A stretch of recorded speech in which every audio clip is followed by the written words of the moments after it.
আল্লাহ রব্বুল আলমিনের শুকর আদায় করছি। আল্লাহ তাআলা আমাদেরকে জুমার সালাত আদায় করার জন্য আল্লাহর ঘর মসজিদে হাজির হওয়ার তৌফিক নসিব করেছেন। আলহামদুলিল্লাহ। গত জুমায় বলা হয়েছিল যে মেহমান যে বয়ান করেছেন সে বয়ানের সারসংক্ষেপ আজকে আলোচনা করা হবে ইনশাআল্লাহ। সেই হিসাবে আমাদের গত জুমার মেহমান যে বিষয়ে কথা বলেছিলেন হযরত মাওলানা সাজ্জাদ নোমানী সাহেব দামাত বারাকাতুহুম, সেই বিষয়টা নিয়েই আমি হযরতের বয়ানের আলোকে কিছু কথা বলছি। হযরত সূরাতুন নাহল 14 পারা সূরাতুন নাহলের 112 নম্বর আয়াত তিলাওয়াত করেছেন। وضرب الله مثلا قرية كانت آمنة مطمئنة يأتيها رزقها رغدا من كل مكان فكفرت بأنعم الله فأذاقها الله لباس الجوع والخوف بما كانوا يصنعون। আল্লাহ রাব্বুল আলামিন মানুষকে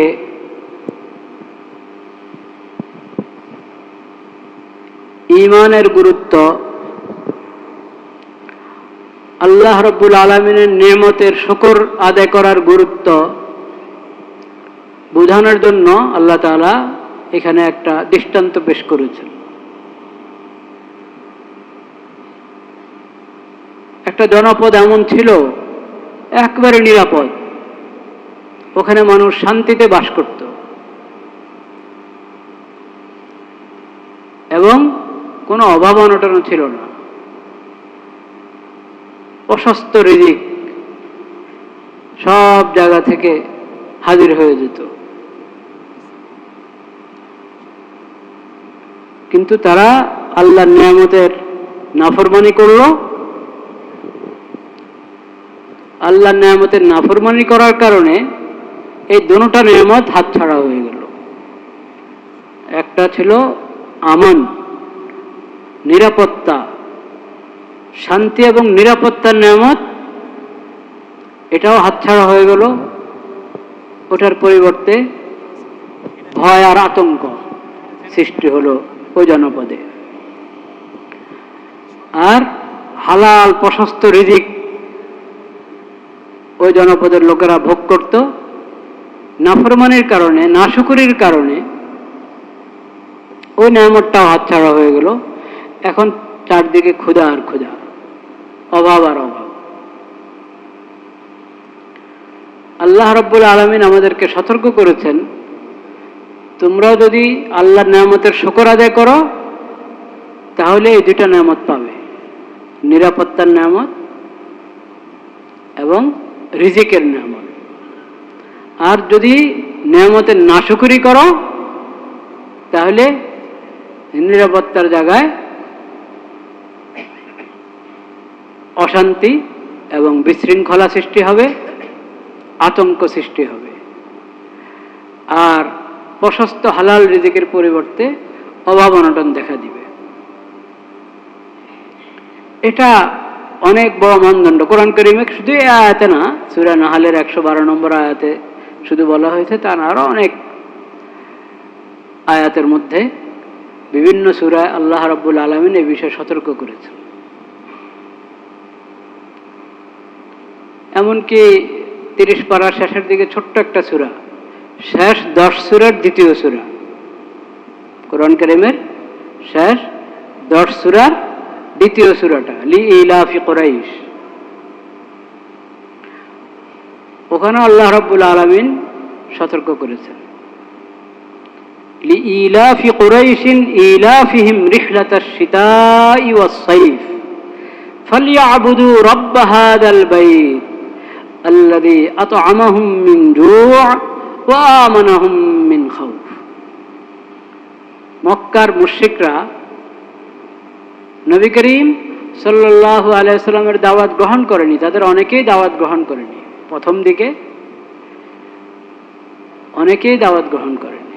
এবং শেষ পর্যন্ত এই কুফর শিরিক নিয়েই তারা কবরে গিয়েছে, অনেকে এমনও ছিল।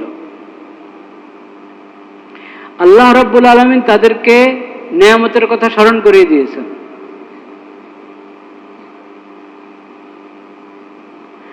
নেয়ামতের কথা স্মরণ করে দেওয়ার পর আল্লাহ বলেছেন, ফালিয়াবুদু রাব্ব হাযাল বাইত। এই মক্কাবাসী, এই কাফির মুশরিক, তাদেরকে আল্লাহ নেয়ামতের কথা স্মরণ করে বলছেন তারা যেন এই বাইতুল্লাহর যিনি রব তার ইবাদত করে।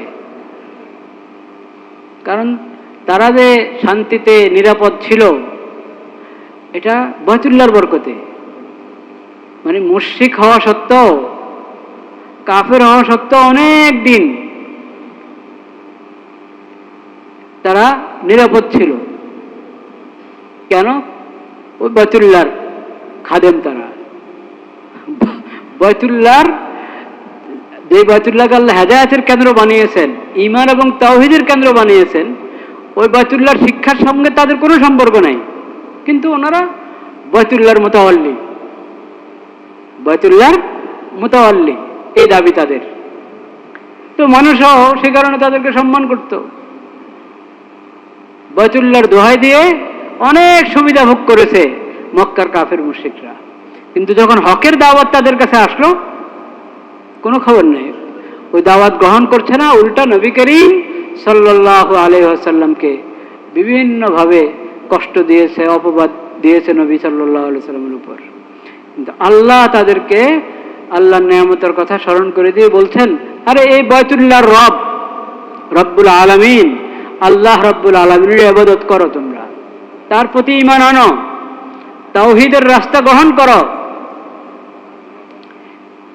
সেই রব আল্লাযী আমানাহুম, আল্লাযী আত'আমাহুম মিন জু' ওয়া আমানাহুম মিন খাউফ। সেই রবই তো তোমাদেরকে খাবার দান করেছেন, রিজিক দান করেছেন, অভাব অনটন দূর করে রিজিক দান করেছেন তোমাদেরকে, এবং ভয় দূর করে নিরাপত্তা দান করেছেন।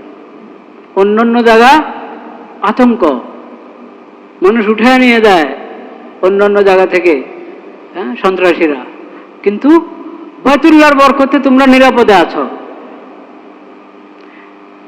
এই নেয়ামতের শুকর আদায় করবে না?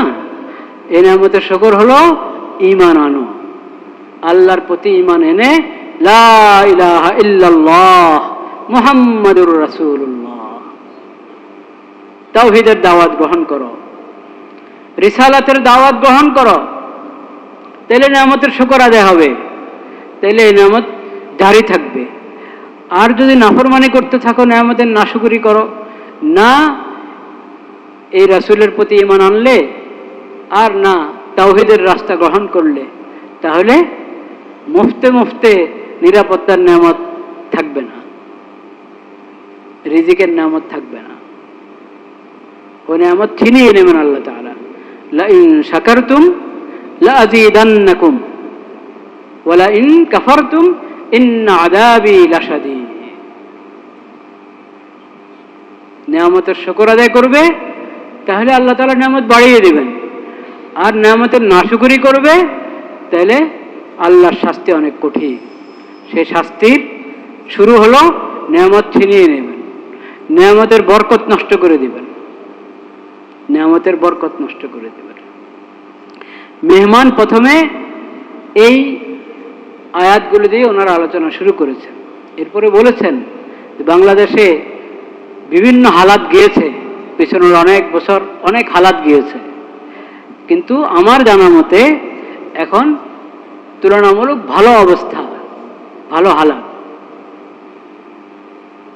নিরাপত্তার দিক থেকেও এবং রিজিকের দিক থেকেও। উনি বলেন যে আমি বাংলাদেশের সকল শ্রেণীর সকল মানুষের খেদমতে এই অনুরোধ করছি, এই আপিল করছি যে আমরা সবাই আল্লাহর নেয়ামতের শুকর আদায় করি, আল্লাহর নেয়ামতের শুকর আদায় করি। যদি আমরা চাই আমাদের বর্তমান যেই আমনের নিয়ামত, নিরাপত্তার নিয়ামত আছে, এটা আরো বাড়তে থাকুক, আরো বাড়তে থাকুক। রিজিকের যে নিয়ামত আল্লাহ দিয়ে রেখেছেন, এটা আরো বাড়তে থাকুক, রিজিকের সংকটটা আরো কমে যাক এবং নিরাপত্তা আরো বাড়ুক। এটা যদি আমরা চাই, তাহলে আমাদের সবাইকে আল্লাহর নিয়ামতের শুকর আদায় করতে হবে। আর সেই শুকরটা হলো আল্লাহর ইবাদত করা, আল্লাহর ইবাদত করা। আর সেই শুকরটা হলো ইনসাফ, ইনসাফ প্রতিষ্ঠা করা, ন্যায়, সবার সঙ্গে ন্যায়ের আচরণ। সমাজের প্রতিটি ব্যক্তি প্রতিটি ক্ষেত্রে ইনসাফের আচরণ করবে, ন্যায়ের আচরণ করবে, অন্যায় থেকে, জুলুম থেকে বিরত থাকবে। এটা নিরাপত্তার নিয়ামত পাওয়ার জন্য, স্থায়ী হওয়ার জন্য, পূর্ণতা লাভ করার জন্য জরুরি। প্রত্যেক শ্রেণী উনি একবারই নাম নিয়ে নিয়ে বলেছেন, প্রথম তো আমি আমার নিজের সঙ্গে ন্যায়ের আচরণ করতে হবে, নিজের সঙ্গে, নিজের ব্যাপারে, নিজের উপরে জুলুম না করা। জুলুম তো শুরু হয় ব্যক্তি থেকে। ব্যক্তি নিজের উপর নিজে জুলুম করে কিন্তু টের পায় না, অন্য কেউ জুলুম করলে টের পায়। নিজে যে নিজের উপরে জুলুম করছে ওটা টের পায় না। নিজের উপর জুলুম কিভাবে হবে? যত পাপ, যত পাপ সব কি জুলুম। যে কোনো পাপের কাজের সঙ্গে আমি জড়িত হব, আমি আমার উপরে জুলুম করলাম। আল্লাহর কোনো ফরজ লঙ্ঘন করলাম, আমার উপরে জুলুম করলাম। আল্লাহর হক নষ্ট করলাম, আল্লাহর বন্দার, আল্লাহর মাখলুকের কোনো হক নষ্ট করলাম, সব প্রথমে আমার উপরে জুলুম। অন্যের উপরে জুলুমের আগে এটা কার উপরে জুলুম? আমার উপরে জুলুম। তো আমি আমার সঙ্গে ইনসাফের আচরণ করি,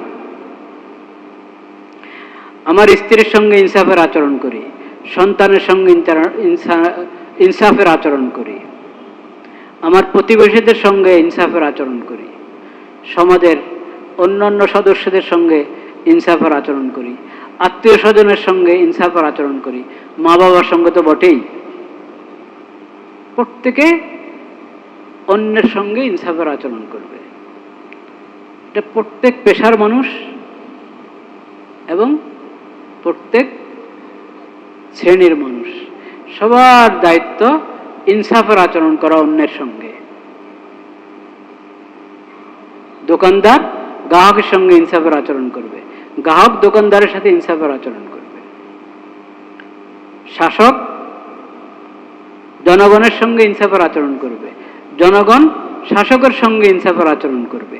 এবং শাসক শ্রেণীরা একবারে নিচের থেকে উপর পর্যন্ত সবাই তার অধীনস্থের সাথে সুন্দর আচরণ করবে, ন্যায়ের আচরণ করবে, কেউ কারো উপরে জুলুম করবে না।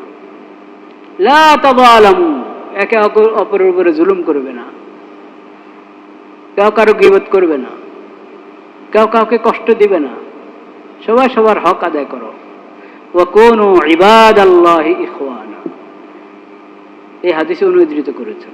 ওয়া কুনু, নবীজির হাদিস, ওয়া কুনু ইবাদাল্লাহি ইখওয়ানা, তোমরা পরস্পর আল্লাহর বান্দা হয়ে থাকো, ভাই ভাই হয়ে থাকো। সবাই তো আল্লাহর বান্দা, আমিও আল্লাহর বান্দা, ইনিও আল্লাহর বান্দা। তাইলে সেও মুমিন, আমিও মুমিন, সেও মুসলিম, আমিও মুসলিম, তো একে অপরের ভাই। আল্লাহর বান্দা হয়ে থাকো, ভাই ভাই হয়ে থাকো, কেউ কারো উপরে জুলুম করবে না। ওইভাবে যদি ইনসাফ, প্রত্যেকে ইনসাফের গুরুত্ব দেয়, জনগণ এবং শাসক শ্রেণী, শাসক শ্রেণীর নিচের থেকে উপর পর্যন্ত সবাই, এবং ব্যক্তি জীবন থেকে সামাজিক, সমাজের প্রতিটি অঙ্গনে, এবং যেখানে ইনসাফের আসল কেন্দ্র আদালত, আদালত, সেখানে যদি ইনসাফ প্রতিষ্ঠা হয়, যেখানে আইন কানুন বানানো হয় সেখানে যদি ইনসাফ প্রতিষ্ঠা হয়, তাহলে ওই দেশ, ওই দেশবাসী, ওই জনপদ আল্লাহ রাব্বুল আলামিনের এই নিয়ামত আমন ভোগ করতে পারবে। আমন মানে নিরাপত্তা, শান্তি। দুটা শব্দ আল্লাহ বলেছেন, কানাত আমিনাতান মুতমাইন্নাতান, কোনো ধরনের কোনো বিশৃঙ্খলা নাই, সবাই শান্তি ভোগ করে, নিরাপদে থাকে। এই যে আমন, এটার সম্পর্ক কিসের সাথে? আমানতের সঙ্গে এবং ঈমানের সঙ্গে। এই কথাটা যদি আমরা বুঝতে পারি তো অনেক বুঝতে পারি এবং আমল করতে পারি। আমন এর সম্পর্ক কিসের সাথে? ঈমানের সাথে এবং আমানতের সাথে। ঈমান, আল্লাহর প্রতি ঈমান, আখিরাতের প্রতি ঈমান, তাহলে আমন আসবে। প্রত্যেকের যদি আল্লাহর প্রতি ঈমান থাকে, আখিরাতের ফিকির থাকে, যার এই দুনিয়া তো শেষ না, আমার মৃত্যুর আগ পর্যন্ত ফিউচার না, শুধু আসল ফিউচার তো কি কবর থেকে শুরু হবে। আসল ভবিষ্যৎ তো কবর থেকে শুরু।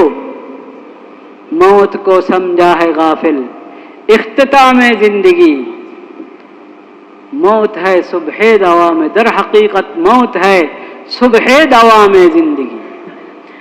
আমরা যারা উদাসীন, বেখবর, আমরা মনে করি মौत হলো জিন্দেগির শেষ।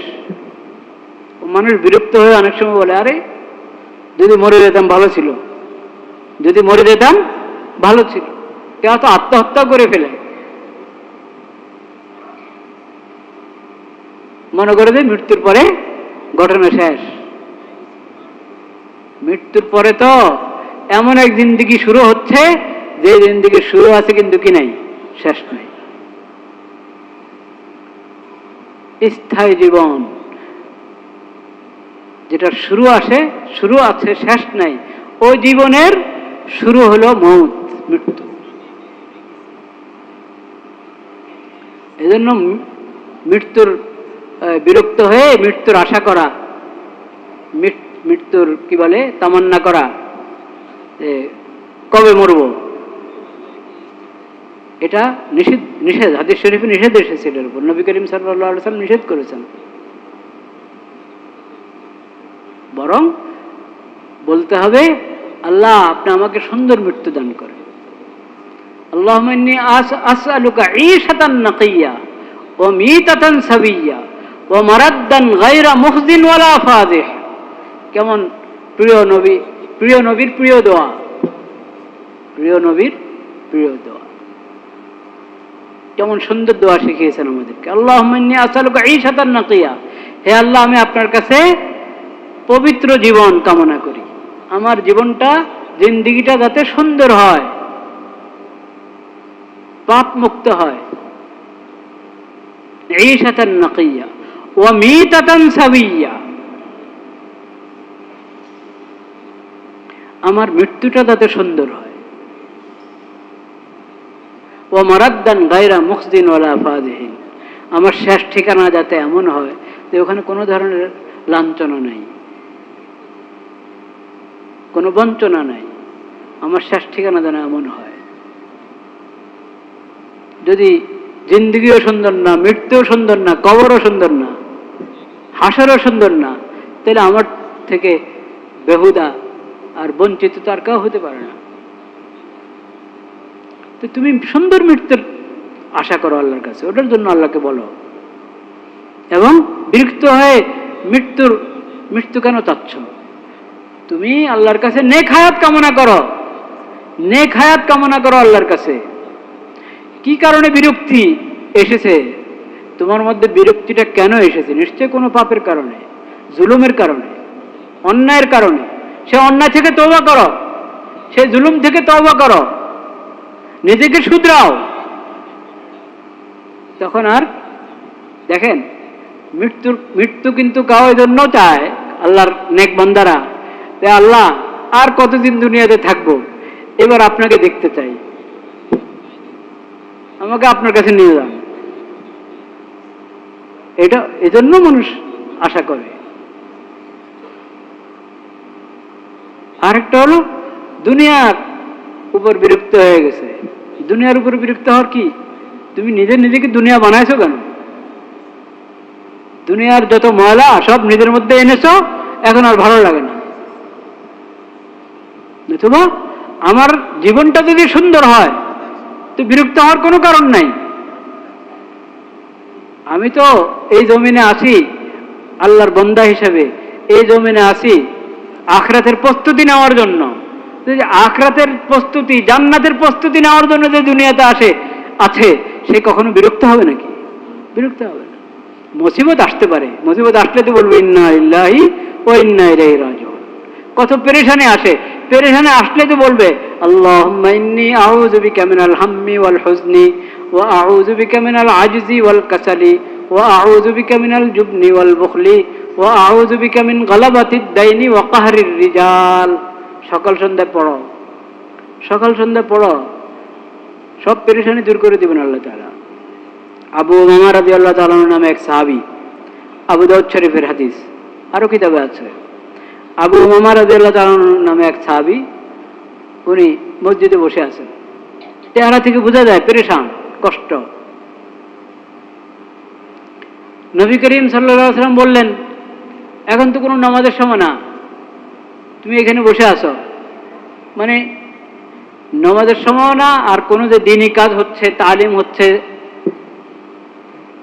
হাদিসের দর্স বা মাসলা মাসাইলের দর্স হচ্ছে, তাও না, এমনি তুমি বসে আছো মসজিদে। তুমি বললেন ইয়া রাসূলুল্লাহ গুমুমুন দুয়ুনুন লাজিমাতনি ওয়া হুমুমুন ইয়া রাসূলুল্লাহ, অনেক ঋণী হয়ে গেছি, ঋণের বোঝা মাথার উপর, অনেক পেরেশানি, অনেক কষ্ট, এই জন্য আল্লাহর ঘর মসজিদে এসে বসে আছি, মানে আল্লাহর কাছে বলছি। নবী করিম সাল্লাল্লাহু আলাইহি সাল্লাম বললেন আফালা উআল্লিমুকা কালিমাতিন ইযা কুলতাহুন্না ইযা আসবাহতা ওয়া ইযা আমসাইতা আযহাবাল্লাহু আনকা হাম্মাকা ওয়া কাদা আনকা দাইনাকা। তোমাকে একটি দোয়া শিখাবো না? সকালে দোয়াটি পড়বে, সন্ধ্যা দোয়াটি পড়বে, আল্লাহ তোমার সব ঋণ আদায় করে দিবেন, সব পেরেশানি দূর করে দিবেন।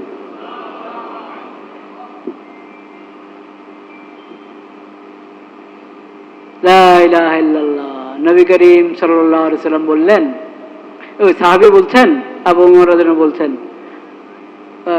ইয়া রাসূলুল্লাহ অবশ্যই, কেন শিখাবেন না, আমাকে শিখান। শিখিয়ে দিলেন দোয়া, এই দোয়াটা, আল্লাহুম্মা ইন্নী আউযু বিকা মিনাল হাম্মি ওয়াল হুজনি, হে আল্লাহ আমি আপনার আশ্রয় গ্রহণ করি সমস্ত দুশ্চিন্তা থেকে, সমস্ত পেরেশানি থেকে।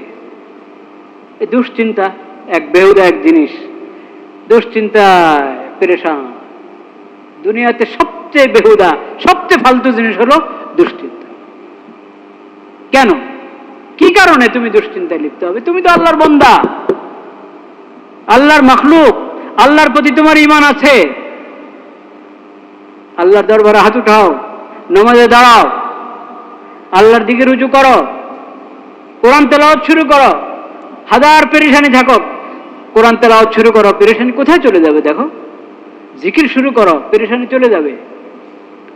তুমি যদি চাও যে সব সময় দুনিয়ার যত বছর তোমার হায়াত কোনো ধরনের কোনো পেরেশানি আসবে না, তাহলে তুমি জীবনটা চিনলাই না। জীবন তো এটারই নাম, এখানে কিছু কি থাকবে, শান্তি, কিছু অশান্তি, কিছু শান্তি, কিছু অশান্তি, কোনোদিন অভাব, কোনোদিন একবারই খুব আল্লাহর রিজিক, প্রশস্ত রিজিক। এই হালাত, এটার নামই তো দুনিয়া। এটার মধ্যে একটা স্বাদ আছে, এটার মধ্যে একটা মজা আছে। আজকে কম তো আল্লাহর দিকে রুজু করবা, আল্লাহ আমি তো অভাবে আছি, আপনি দান করেন, রাস্তা খুলে দেন। হ্যাঁ, যেদিন বেশি পেয়ে গেলা আলহামদুলিল্লাহ, আল্লাহ আপনার শুকর, আপনি মেহেরবানি করেছেন, দান করেছেন, এটাই তো আনন্দ। মুমিনের ঈমানের জিন্দেগিতে এমন। তো তোমার দুশ্চিন্তা কেন? তো নবীজির দোয়া শিখাচ্ছেন যে তুমি এইভাবে বলো, হে আল্লাহ আমি আপনার আশ্রয় গ্রহণ করছি সমস্ত দুশ্চিন্তা থেকে, সমস্ত পেরেশানি থেকে।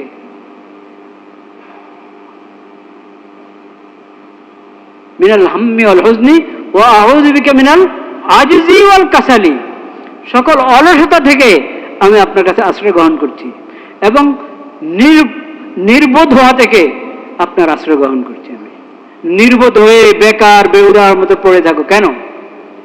হরকত করো, কাজে লাগো। অলসতা যত তোমাকে বরবাদ করেছে, দুশ্চিন্তা যত তোমাকে বরবাদ করেছে, নির্বোধের মতো, আহমকের মতো তুমি পড়ে আসো।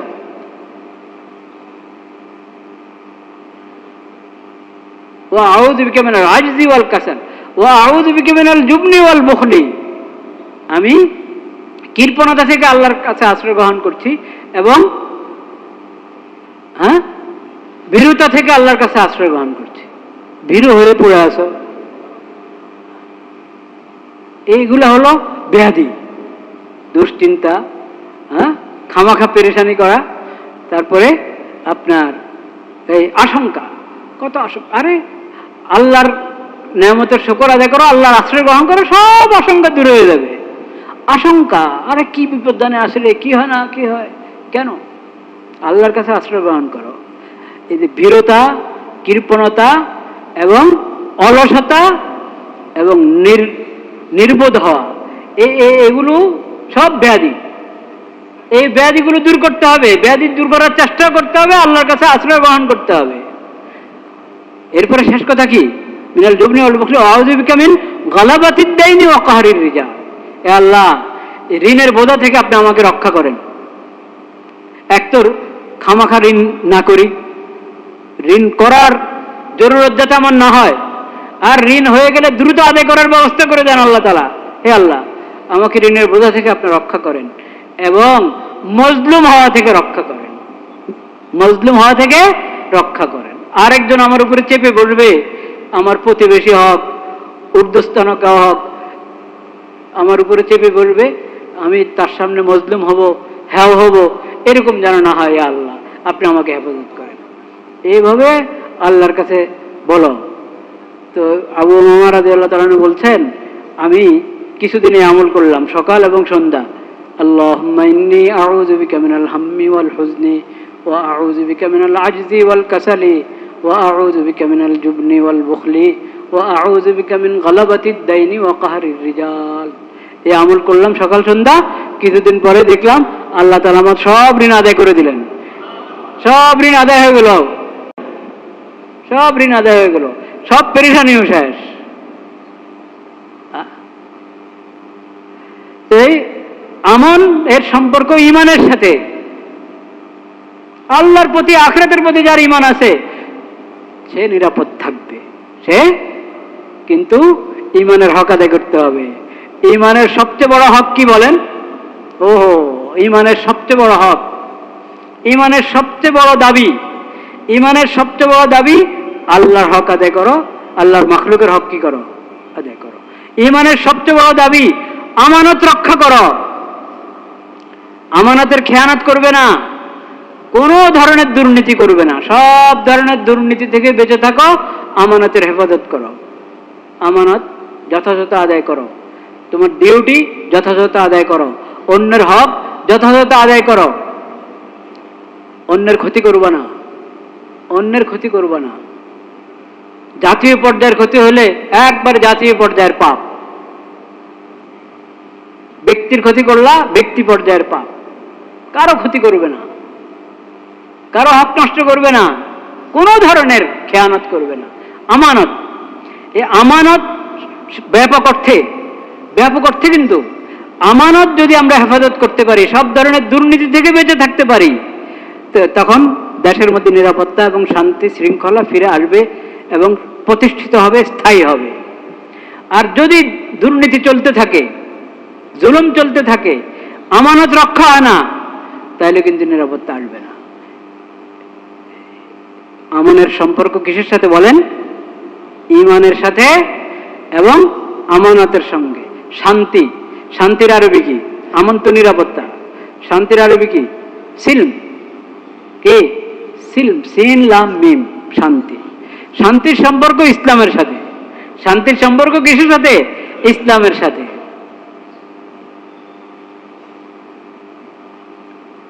আর আমনের সম্পর্ক ঈমান এবং কি? আমানতের সাথে।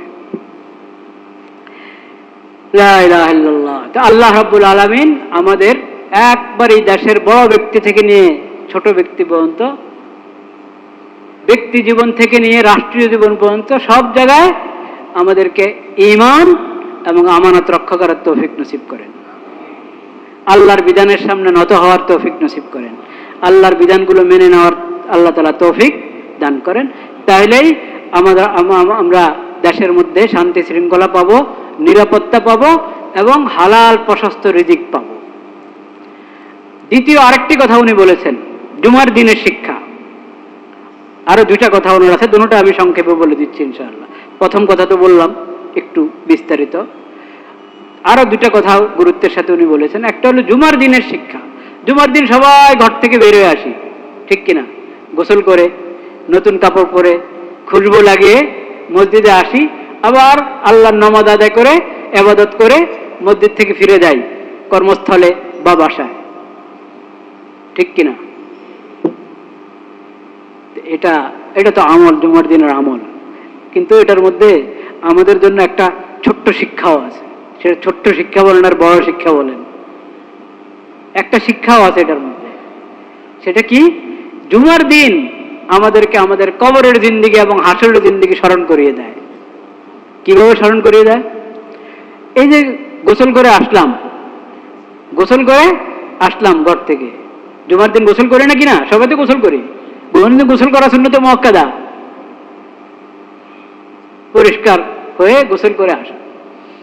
এটা আমাদেরকে আমাদের মৃত্যুর পরে যে গোসল দেওয়া হবে সে গোসলকে স্মরণ করিয়ে দেয়। আজকে তো আমার গোসল আমি করলাম, একদিন আসবে তখন আমাকে গোসল দেওয়া হবে, গোসল করানো হবে আমাকে। আজকে আমি পোশাক পরলাম, নতুন পোশাক পরে মসজিদে আসলাম, আরেকদিন কাফনের পোশাক আমাকে পরানো হবে। আমি নিজে পড়তে পারবো না, আমার এই পোশাক আরেকজন খুলে ফেলবে, খুলে আমাকে কাফনের নতুন পোশাক পরিয়ে দিবে। আজকে নতুন পোশাক পরা আমাকে কাফনের পোশাকের কথা কি করে দেয়? স্মরণ করিয়ে দেয়। আজকে আমি খুশবু লাগিয়ে আসছি ঘর থেকে আল্লাহর ঘর মসজিদে ইবাদতের জন্য, অন্যান্য মুসল্লিদের সঙ্গে আমার সাক্ষাৎ হবে, সেজন্য তারা কষ্ট না পায় কোনো দুর্গন্ধে খুশবু লাগিয়ে আসছি। একদিন আমার শরীরে সজদার জায়গাগুলোতে, কপালে, হাতে, হাঁটুতে খুশবু লাগানো হবে, ঠিক কিনা?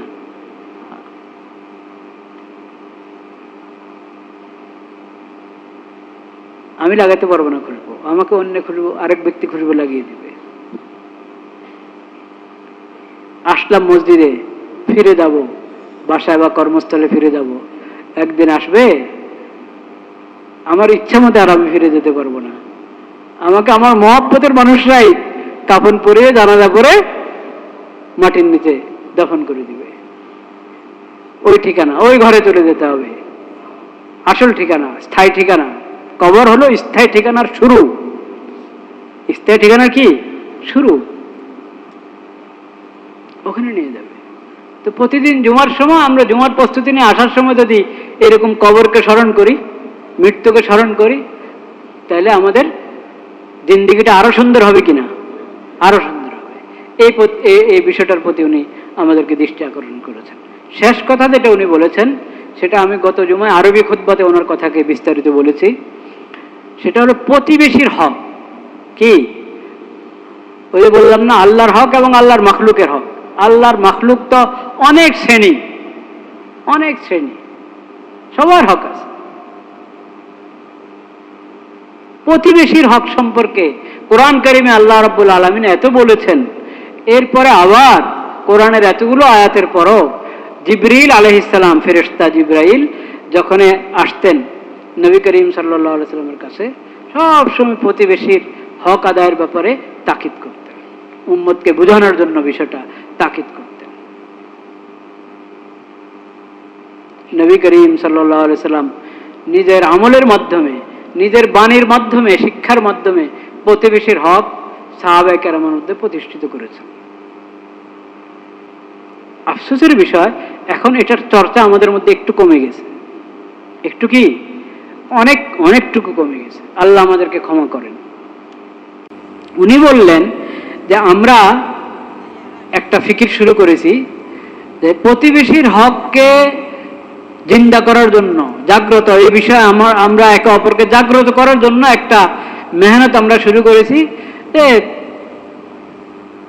কয়েকজন মুসল্লি, 4-5 জন কম বেশি অনেক বেশি না, 4-5 জন বা আরো কম বের হলো। বের হয়ে এক একদিন এক এক ঘরে গেল, বা আজকে কয়জন এই ঘরে গেল, আরেকজন আরেক ঘরে গেল।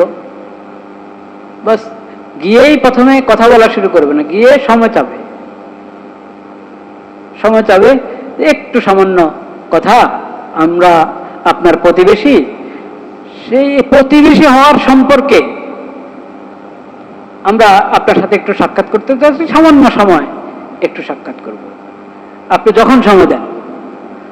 তো এইভাবে অনেকেই তো নগদ সময় দিয়ে যায়, ঠিক আছে এখন বলেন আসেন বসেন, আর তো বলে এখন আমার একটু তাড়া আছে, ঝামেলা আছে, একটু অমুক দিন আসেন, অমুক সময় আসেন, হ্যাঁ এরকম বলে। তো ওই সময় মতো ওনারা উপস্থিত হয়ে বলবে কি কথা, যে আমরা কোনো দুনিয়ার উদ্দেশ্যে আসি নাই, हम ना आपसे वोट मांगते हैं ना नोट मांगते हैं, ना आपसे वोट मांगते हैं ना नोट मांगते हैं। আপনার কাছ থেকে আমরা ভোটও চাই না, বিভিন্ন দল নিজের জন্য ভোট চায় না, বিশেষ করে নির্বাচন কাছে হলে তো ভোটের জন্য যায়, আর যারা দূরদর্শী তারা সবসময় এগুলোর ফিকির করতে থাকে, সাক্ষাতের বড় একটা উদ্দেশ্য থাকে, এটা নিজের দলের দিকে আনা যায় কিনা লোকটাকে। না, আমরা ওই ধরনের কোনো উদ্দেশ্য না, আমাদের কোনো রাজনৈতিক উদ্দেশ্যে আমরা আসি নাই, দুনিয়াবী উদ্দেশ্যে আসি নাই, আপনার কাছ থেকে ভোটও চাই না, নোটও চাই না। আমরা শুধু এই জন্য এসেছি যে আমরা প্রতিবেশী, আপনি আমার প্রতিবেশী, আমি আপনার প্রতিবেশী, প্রতিবেশী হিসেবে আমাদের একের অন্যের উপরে কি আছে, হক আছে। এই আমার ফোন নম্বর, আমাদের ফোন নম্বর আপনি নেন, দিনে হোক রাত্রে হোক, রাত্রের যতটাই হোক, আপনার কোনো প্রয়োজন হলে, কোনো সেবা কোনো খেদমতের প্রয়োজন হলে আপনি সঙ্গে সঙ্গে ফোন করেন, আমাদেরকে হাজির পাবেন, আমরা আপনার খেদমতে হাজির। শুধু এই বার্তাটা দিয়ে চলে আসো। এখন তোমার প্রতিবেশী মুসলমান হোক তো কোনো কথাই নেই, আর প্রতিবেশী অমুসলিম যদি কেউ হয়, হিন্দু হলো, খ্রিস্টান হলো, বৌদ্ধ হলো, অন্য কোনো ধর্মের হলো, কোনো ভাগাভাগি নেই, প্রতিবেশী হিসাবে যে হক, সেটা তোমার প্রতিবেশী যে ধর্মের হোক, যে মতবাদের হোক, প্রতিবেশী হিসাবে যে হক সে পাবে, সে পাওনা আছে, তার খোঁজ নেওয়া, খবর নেওয়া। কি কি হক? যেমন দুইটা হাদিস বলি, দুইটা হাদিস। নবী করিম সাল্লাল্লাহু আলাইহি সাল্লাম বলেছেন,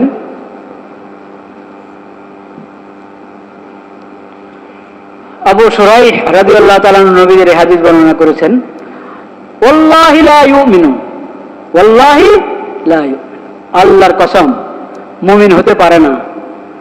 আবার বললেন আল্লাহর কসম মুমিন হতে পারে না। আবার বললেন আল্লাহর কসম মুমিন হতে পারে না, 3 বার। সাহাবারা জিজ্ঞেস করেন, সাহাবায়ে কেরাম জিজ্ঞেস করেন, ইয়া রাসূলুল্লাহ, কে কার কথা বলতেন যে সে মুমিন হতে পারে না? যেহেতু মুসলিম, কিন্তু নবীজি বলছেন মুসলিম, কিন্তু এমন মানুষকে মুমিন বলা মুশকিল, প্রকৃত মুমিন না। কারা ইয়া রাসূলুল্লাহ, কার কথা বলছেন? আল্লাযী লা ইয়ামানু জারুহু বাওয়াইকাহু, যার প্রতিবেশী তার জুলুম থেকে, তার খারাপ আচরণ থেকে নিরাপদ না, সে ব্যক্তি মুমিন হতে পারে না। তুমি মুসলিম, তুমি তো মুমিন, কিন্তু ইমানের দাবি, ইসলামের দাবিটা আদায় করতে হবে। সেই দাবি যদি আদায় না করো তো তোমাকে মুমিন বলবে কিভাবে? কেমন মুমিন এটা? কেমন মুমিন যে তার মধ্যে আমন নাই? মুমিন তার নামে হলো মুমিন, কিন্তু তার মধ্যে আমন, আলিফ মিম নুন, যেই ধাতু শব্দ থেকে তার নাম মুমিন, সেই মূলটাই তার মধ্যে নাই, যে তার প্রতিবেশী পর্যন্ত তার থেকে কিনা নিরাপদ না। প্রতিবেশী শান্তিতে নাই, আতঙ্কে থাকে, কি কোন ক্ষতি করে ফেলে আমার। তোমার প্রতিবেশী যদি তোমার বিষয় নিরাপদ না থাকে, শান্ত না থাকে, দুশ্চিন্তা মুক্ত না থাকে, তাহলে তুমি কেমন মুমিন হলে? তোমার ইমানের বড় দাবি যে তোমার প্রতিবেশী যাতে নিরাপদে থাকে, সে শান্তিতে ঘুমাতে পারে, যে না আমার প্রতিবেশী আমার কোনো ক্ষতি করবে না, সে যখন আসে আমার উপরে অন্যরা জুলুম করতে পারবে না, ও দাঁড়াবে আমার পক্ষে, কেউ আমার উপরে জুলুম করতে পারবে না। তাহলে তুমি মুমিন হলা। দেখেন, চিন্তা করেন, সহিহ বুখারী, সহিহ মুসলিম সহ শত কিতাবে হাদিসের, শত কিতাবে হাদিস আছে নবীজির, আল্লাযী লা ইয়ামানু জারুহু বাওয়াইকা। নবী করিম সাল্লাল্লাহু আলাইহি ওয়াসাল্লাম বলেছেন, আবু হুরায়রা রাদিয়াল্লাহু তাআলা বর্ণিত হাদিস, নবী করিম সাল্লাল্লাহু আলাইহি ওয়াসাল্লাম বলেছেন, যার আল্লাহর প্রতি এবং আখিরাতের প্রতি ঈমান আছে, সে যেন তার প্রতিবেশীকে সম্মান করে, প্রতিবেশীর একরাম করে। আরো বলেছেন, ইয়া আবাদার ইদা তাবাখতা মারাকান ফাআকসির মাআহু ওয়া তাআহাদ জিরানাক। আবু হুরায়রা রাদিয়াল্লাহু তাআলা বলেছেন, তুমি যদি রান্না করলা, কোন তরকারি রান্না করলা, ঝোল বাড়িয়ে দাও, পানি বাড়াইয়া দাও যাতে ঝোল বেশি হয়। তরকারি কম, মাছ গোস্ত যেটা সাথে রান্না করবো এটা কম, তাও ঝোলটা কি পানি বেশি করে দাও, তো ঝোল হবে, তো একটু একটু করে তোমার আশেপাশের প্রতিবেশী যারা তাদেরকে দিতে পারবে। এটাও একটা কি প্রতিবেশীর একটা হক। আর লাইসাল মুমিনুল্লাযী ইয়াশবাউ ওয়া জারুহু জায়ুন ইলা জামবিহি। আব্দুল্লাহ ইবনে আব্বাস রাদিয়াল্লাহু তাআলা আনহু হাদিস বর্ণনা করেন নবীজির, নবী করিম সাল্লাল্লাহু আলাইহি ওয়াসাল্লাম বলেছেন, হাদিসটি ইমাম বুখারী রাহমাতুল্লাহ আলাইহি তার কিতাব আল আদবুল মুফরাদ এই কিতাবে বর্ণনা করেছেন। নবী করিম সাল্লাল্লাহু আলাইহি ওয়াসাল্লাম বলেছেন, লাইসাল মুমিনুল্লাযী ইয়াশবাউ ওয়া জারুহু জায়ুন ইলা জামবিহি। ওই ব্যক্তি কেমন মুমিন, যে সে তো একবারই পরিতৃপ্ত, খেয়ে পানাহার করে খুব শান্ত পরিতৃপ্ত, আর তার প্রতিবেশী ক্ষুধার্ত, ভুকে মরছে, একটু খোঁজও নিচ্ছে না, কিছু তো দাও তার কাছে, একটু খোঁজ তো নাও তার। তো এটা প্রতিবেশী। এখন হলো কি, বিল্ডিং, এক ফ্ল্যাট আরেক ফ্ল্যাটের সাথে যোগাযোগ নাই, এক ফ্লোর আরেক ফ্লোরের সাথে কি নাই যোগাযোগ। আগে ছিল বাড়ি, পাশে পাশে বাড়ি, তাও সহজ ছিল একজন আরেকজন। এখন ফ্ল্যাট বাড়ি হওয়াতে একই, মানে একটা টাওয়ারের মধ্যে আপনি 1 গ্রাম বাস করে, 1 গ্রাম, কিন্তু একে অপরের কোনো কি নাই, খোঁজ নেই, খবর নেই। এটা অন্যায়, এটা ঠিক না। প্রত্যেকের কাছে ফোন নম্বর থাকা দরকার, প্রত্যেকের সঙ্গে যোগাযোগ থাকা দরকার। কি আমি সাহায্য করতে পারি না পারি, কিন্তু দিলটা যুক্ত থাকা দরকার একজন আরেকজনের সাথে। এবং এই মেসেজ প্রত্যেক ফ্ল্যাটওয়ালা থেকে অপর ফ্ল্যাটওয়ালার কাছে, এক বাড়িওয়ালা থেকে আরেক বাড়িওয়ালার কাছে থাকা দরকার, যে আমরা প্রত্যেকে কি নিরাপদ থাকতে পারি। আপনি আমার ব্যাপারে নিশ্চিন্ত থাকেন, আমার দ্বারা আপনার কোনো ক্ষতি কি হবে না, আমার দ্বারা আপনার কোনো ক্ষতি হবে না। আমি আপনার বাসার বাতাস বন্ধ করব না, আমি আপনার বাসার বাতাস বন্ধ করব না, আপনার কোনো ক্ষতি করব না, আপনি নিশ্চিন্ত থাকেন। তো প্রতিবেশীর ক্ষেত্রে যদি নিশ্চিন্ত থাকতে পারে, তো সে হলো ঈমানের দাবি পূরণ করানোওয়ালা মুমিন। আল্লাহ তাআলা তেমন মুমিন হওয়ার আমাদেরকে তৌফিক নসিব করেন। ওয়া আখিরু দাওয়ানা আলহামদুলিল্লাহি রাব্বিল আলামিন।